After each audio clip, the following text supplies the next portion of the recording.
Hello friends, मैं अमन आप सभी का स्वागत करता हूं अपने YouTube channel all in one classes 4G में। तो चलिए आज हम बात करेंगे 13 मार्च से संबंधित कुछ करंट अफेयर्स के प्रश्नों की। तो ये है 13 मार्च 2023 की वीडियो। चलिए बात करते हैं।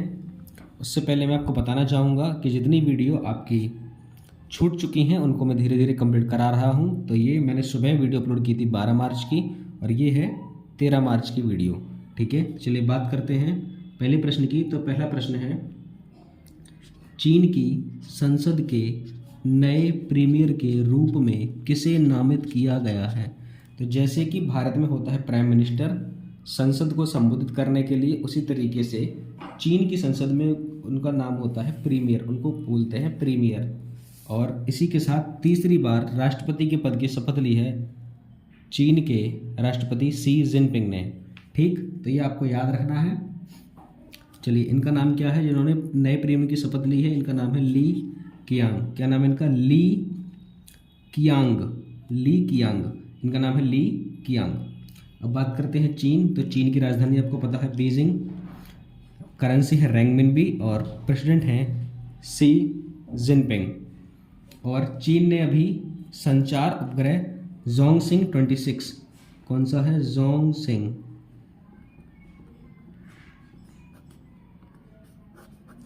26 को प्रक्षेपण किया है। और चीन ने अपने अंतरिक्ष स्टेशन के लिए मैंगटियन नामक लैब मॉड्यूल लॉन्च किया है।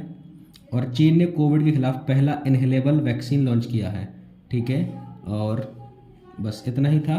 अब बात करते हैं अगले प्रश्न की। अगला प्रश्न है, हिंद महासागर क्षेत्र में ट्रोपेक्स 2023 अभ्यास कहाँ आयोजित किया या किसने आयोजित किया?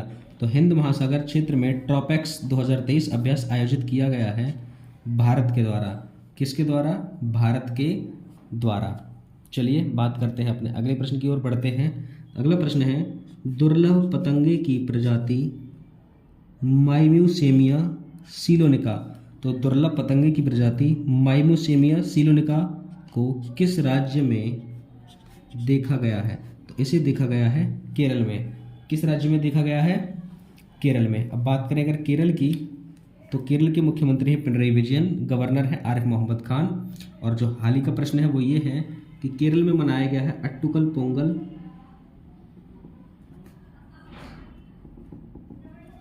ठीक, दूसरा ये कि केरल के मंदिरों में अनुष्ठान के लिए रोबोटिक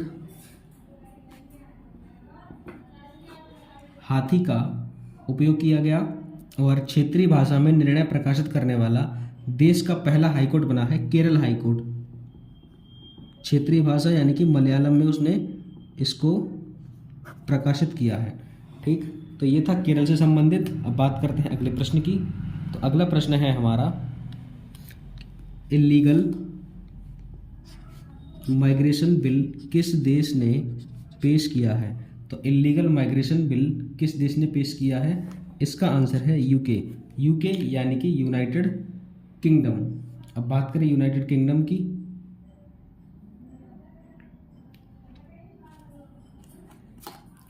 तो यूके की राजधानी है लंदन, करेंसी है पाउंड स्टर्लिंग और वहाँ के प्रधानमंत्री हैं ऋषि सुनक। ये याद रखना है आपको यूके के बारे में। और यूके की गवर्नमेंट ने भारत के पूर्व प्रधानमंत्री मनमोहन सिंह जी को लाइफ टाइम अचीवमेंट अवार्ड से सम्मानित किया था। ठीक, चलिए चलते हैं अगले प्रश्न पे। तो अगला प्रश्न है, मुख्य चुनाव आयुक्त ने कहाँ वोट फेस्ट 2023 का उद्घाटन किया है? वोट फेस्ट यानी कि वोट फेस्टिवल 2023 का उद्घाटन किया है बेंगलुरु। और अभी मुख्य चुनाव आयुक्त जो हैं उनका नाम है राजीव कुमार। क्या नाम है इनका? इनका नाम है राजीव कुमार। ठीक, चलिए, इन्हें राजीव कुमार जी को chief election commission of India जो है ये मुख्य चुनाव आयुक्त, इन्हें अंतर्राष्ट्रीय पर्यवेक्षक के रूप में नेपाल ने आमंत्रित भी किया था। ये भी आपको याद रखना है। चलिए बात करते हैं अगले प्रश्न की। तो अगला प्रश्न है कि केंद्र सरकार ने बीएसएफ भर्ती में पूर्व अग्निवीरों के लिए कितने प्रतिशत आरक्षण की घोषणा की है? तो केंद्र सरकार ने बीएसएफ में 10% के लिए आरक्षण की घोषणा की है। अब बात करें अगर बीएसएफ की, तो बीएसएफ यानी कि border security force, border security force, इसकी स्थापना हुई थी 1965 में। हेडक्वार्टर इसका है न्यू दिल्ली में। अब बात करें इसके डायरेक्टर जनरल यानी कि महानिदेशक, तो उनका नाम है सुजॉय लाओ थाओ सेन। ठीक है, ये है डीजी ऑफ बीएसएफ यानी बॉर्डर सिक्योरिटी ऑफ फोर्स के महानिदेशक या डायरेक्टर जनरल। चलिए बात कर रहे हैं अगले प्रश्न की। तो अगला प्रश्न है एनएसएसी की छठी बैठक की अध्यक्षता किसने की है? तो एनएसएसी की छठी बैठक की अध्यक्षता की है पीयूष गोयल ने। किसने की है? पीयूष गोयल जी ने। अब बात करें एनएसएसी, तो इसकी फुल फॉर्म देख लेते हैं। इसकी फुल फॉर्म है नेशनल स्टार्टअप अथॉरिटी काउंसिल, ये है एनएसएसी की फुल फॉर्म। चलिए बात करते हैं अगले प्रश्न की। अगला प्रश्न है कि एलआईसी का अंतरिम चेयरमैन किसे नियुक्त किया गया है? तो एलआईसी का अंतरिम चेयरमैन नियुक्त किया गया है सिद्धार्थ मोहंती को। किसे? सिद्धार्थ मोहंती को। बात करें एलआईसी यानी कि life insurance corporation of India, इसकी स्थापना हुई थी 1956 में और इसका जो हेडक्वार्टर है वो है मुंबई में। ठीक है, और अंतरिम चेयरमैन बने हैं सिद्धार्थ मोहंती। चलिए बात करें अगले प्रश्न की। अगला प्रश्न है हमारा कि आधार हाउसिंग फाइनेंस के साथ सह उधार साझेदारी किस बैंक ने शुरू की है? तो आधार हाउसिंग फाइनेंस के साथ सह उधार साझेदारी के लिए यस बैंक ने इसके साथ साझेदारी की है। अब बात करें यस बैंक, तो यस बैंक की स्थापना हुई थी 2004 में। हेडक्वार्टर है इसका मुंबई में और अभी चेयरमैन है इसके, उनका नाम है सुनील मेहता। क्या नाम है इनका? इनका नाम है सुनील मेहता।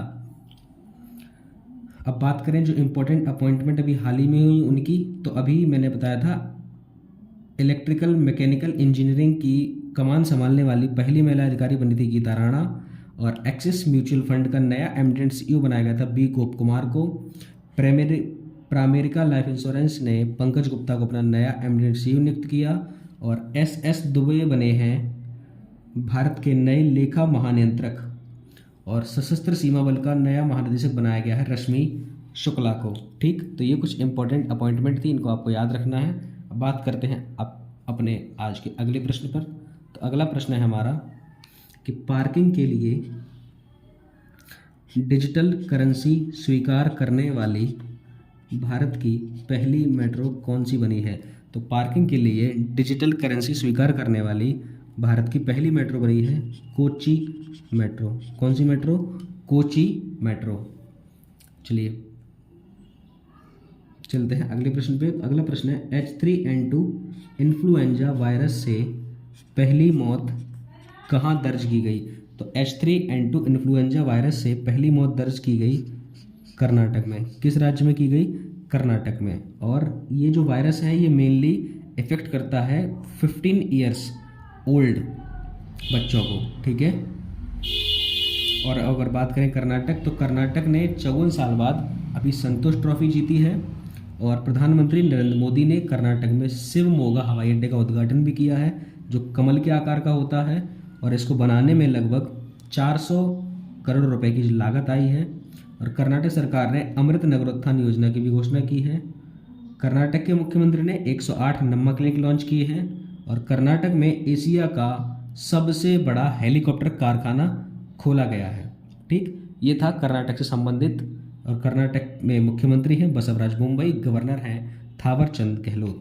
चलिए बात करें अगले प्रश्न की। तो अगला प्रश्न है बेंगलुरु मैसूर एक्सप्रेसवे का उद्घाटन किसने किया है? तो बेंगलुरु मैसूर एक्सप्रेसवे का उद्घाटन किया है श्री नरेंद्र दामोदर दास मोदी जी ने, जो हैं भारत के प्रधानमंत्री।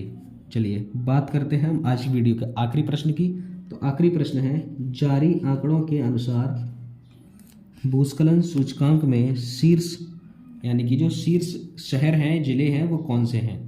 तो ये हैं टिहरी और रुद्रप्रयाग। ये दोनों ही उत्तराखंड के जो जिले हैं वो भूस्खलन के सूचकांक में शीर्ष पर हैं। भूस्खलन का मतलब होता है मिट्टी का कटना। तो इन राज्यों में भूस्खलन से होने वाली संभावनाएं सबसे अधिक हैं अन्य शहरों की अपेक्षा और उत्तराखंड के अन्य जिलों की अपेक्षा। तो इनका नाम है टिहरी और रुद्रप्रयाग, इनको आपको याद रखना है। अब बात करें, आपसे पूछा गया लास्ट वीडियो में जो क्वेश्चन था वो ये था कि नेपाल के नए राष्ट्रपति कौन हैं। तो मैं बता दूं, नेपाल के नए राष्ट्रपति मैंने इनको पढ़ाया था। तो नेपाल के नए राष्ट्रपति मैं आपको लास्ट वीडियो में पढ़ा चुका हूं। तो नेपाल के नए राष्ट्रपति बने हैं रामचंद्र